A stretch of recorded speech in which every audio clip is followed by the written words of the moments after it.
হেৰাই গ'লে বিচাৰি নাপাবি। এই শৰীৰটো গৃহ আৰু এই গৃহখনত 9খন দুৱাৰ আছে।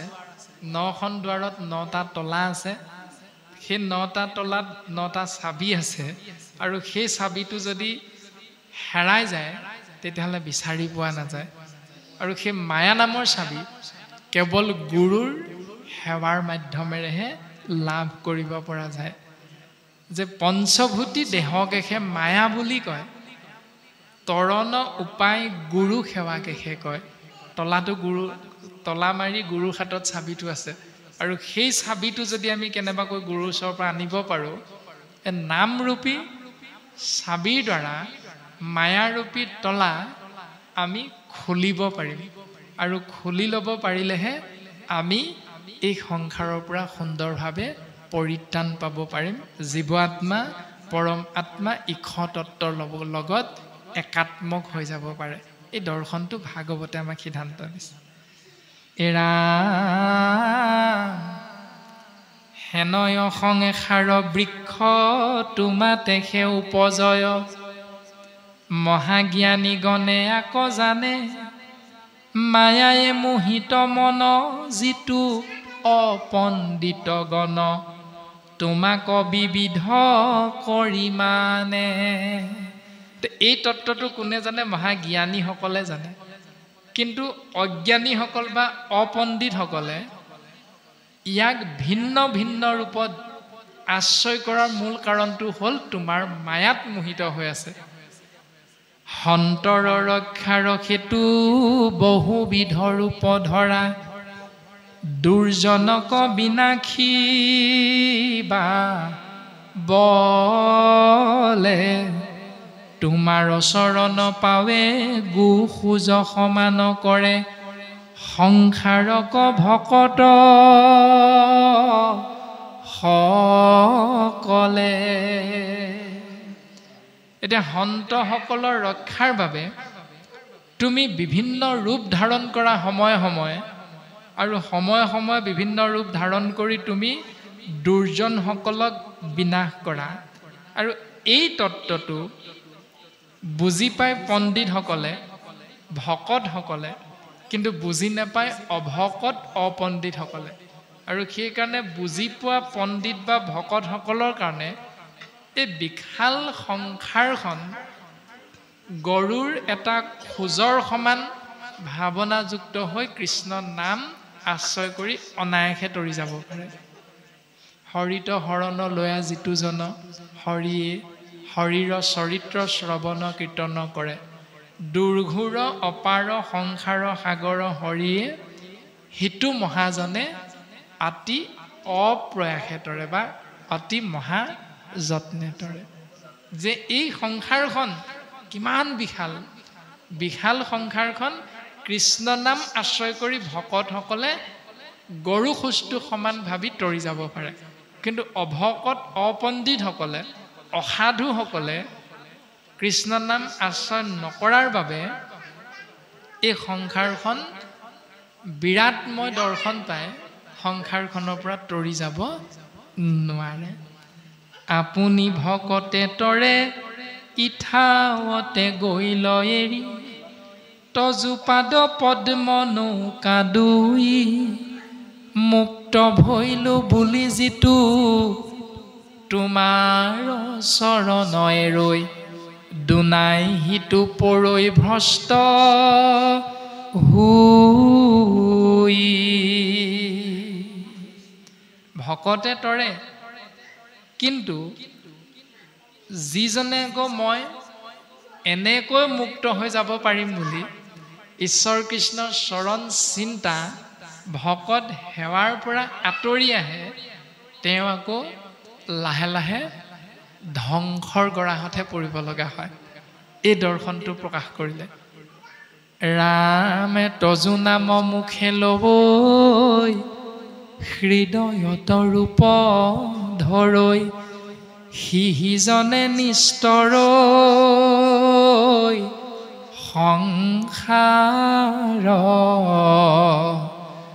ধৰিবা অৱতাৰ হৰিবা ভূমিৰ ভাৰ, কিনো ভৈল আনন্দ আমাৰ তোমাৰ পাৱৰ খোজে অলংকৃত হৈবে ভূমি ধ্বজ ব্ৰজ দেখিব অংকুশ তোমাৰ চৰণে আমি পৰিয়া প্ৰণাম কৰোঁ ৰক্ষা কৰা পৰম পুৰুষ হে ৰাম ৰাম এহি মতে মাধৱক কৰিলো অনেক তুতি ত্ৰিদশে সহিতে সৃষ্টি কৰে শুনি উক সভাসদ মহাভাগৱত পদ কহে কৃষ্ণ কিংকৰ শংকৰে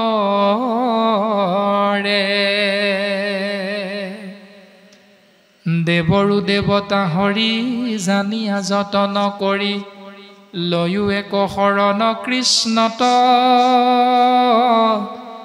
গাৱা নাম গুণ গীত কৰিয়াই কান্ত চিত তেবে থান পাইবা বৈকুণ্ঠ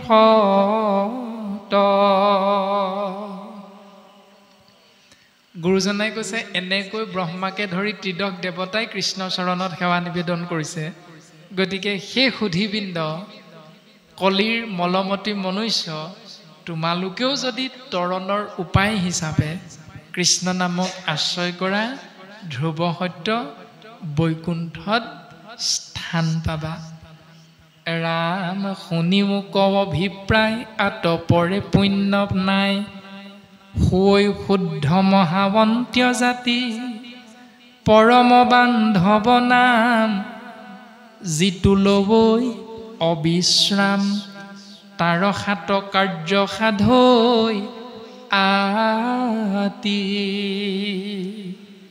শুনাচোন তোমালোকে অন্ত্যজাতিও মহাশুদ্ধ হৈ যাব পাৰে গোবিন্দ মহাপ্ৰভু কৃষ্ণ গোসাঁই নিৰ্গুণ নাম পৰম বান্ধৱ বুলি অবিশ্ৰামভাৱে যিজনে আশ্ৰয় কৰিবলৈ আগবাঢ়ে বা চিন্তা কৰে তেওঁৰ সাতটা কাৰ্য অনায়াসে সিদ্ধি হয় সেই সাতটা কাৰ্য কি কি প্ৰথমতে প্ৰকাশ কৰিলে দহৈ পাতক গণ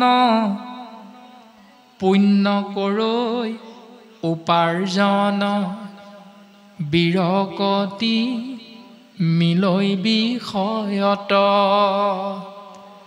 কৃষ্ণৰ চৰণে প্ৰেম ভকতিক উপজাৱে পাৱৈ বিষ্ণু জ্ঞান মহাতত্ত্ব মায়াকুদ হৈ তাৰ কৰৈ মহা উপকাৰ দেখাকে ন ধৰম একান্ত যিটো পূৰ্ণানন্দ হৰি তেন্তে এবে এক কৰি থয়া নাম হবৈ উপশান্ত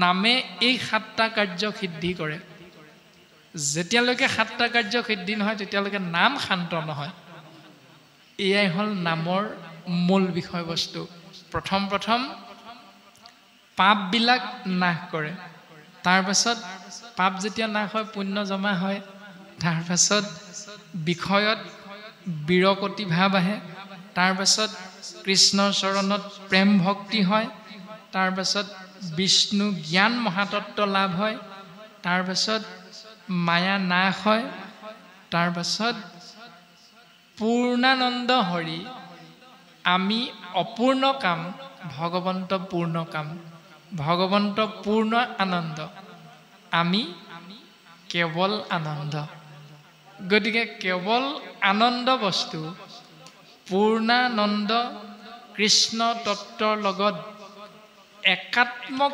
নকৰালৈকে নাম শান্ত হৈ নাথাকে নামৰ সেইকেইটাই কৰ্ম গতিকে আমিও বিচাৰোঁ এইকেইটাই মায়াৰ পৰা পৰিত্ৰাণ পাপ নাশ হওক পুণ্য জমা হওক, বিষয়ত বিৰগতি ভাৱ হওক, বিষ্ণু জ্ঞান মহাতত্ব লাভ হওক, কৃষ্ণ চৰণত প্ৰেম ভক্তি হওক, আৰু আমি এদিন পৰমাত্মা ঈশ্বৰ তত্ত্বৰ লগত একাত্মক হৈ যাব বিচাৰোঁ, যিটো মুখ্য প্ৰাপ্তি বুলি গুৰুজনাই সিদ্ধান্ত দিছে।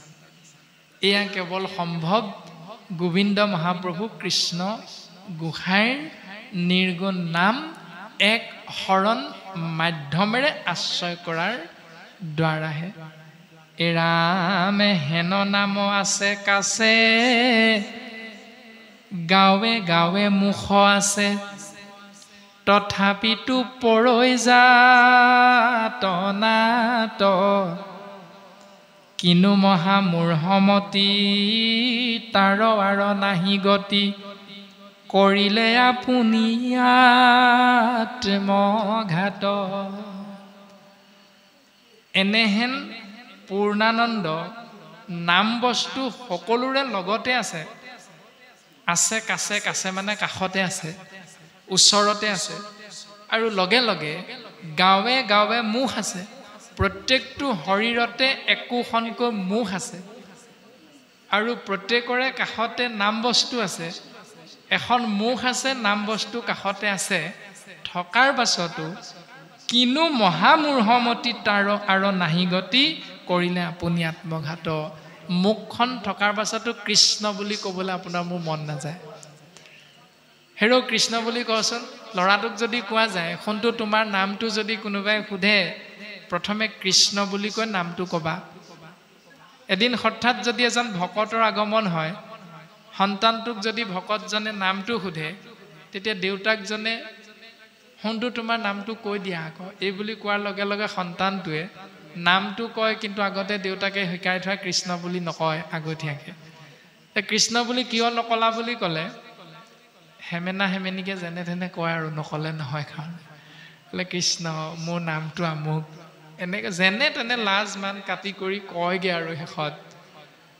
গুৰুজন বস্তুৱে কৈছে যে তেনেকে নোকোৱাও বহুত বা পাই এই সংসাৰত আমি গৃহস্থী ধৰ্ম পালন কৰি কৰি জীৱন যাপন কৰি আছোঁ।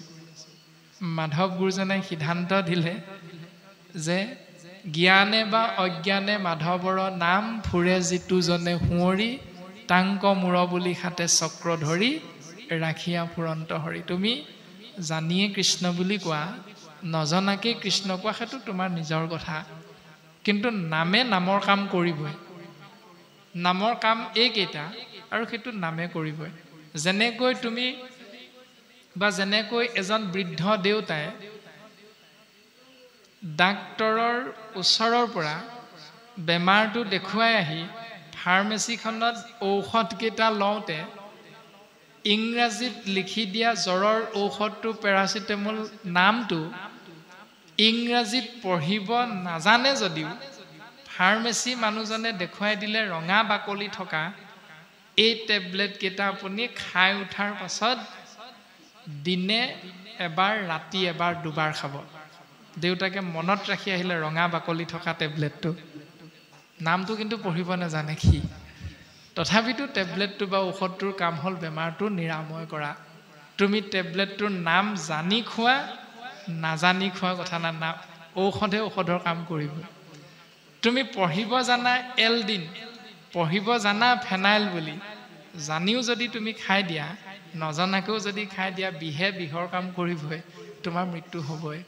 ঠিক তেনেকৈ নাম বস্তু তুমি জানিয়ে লোৱা, নজনাকৈ কোৱা, কোনো কথা নাই, নামে নামৰ কাম কৰিবই।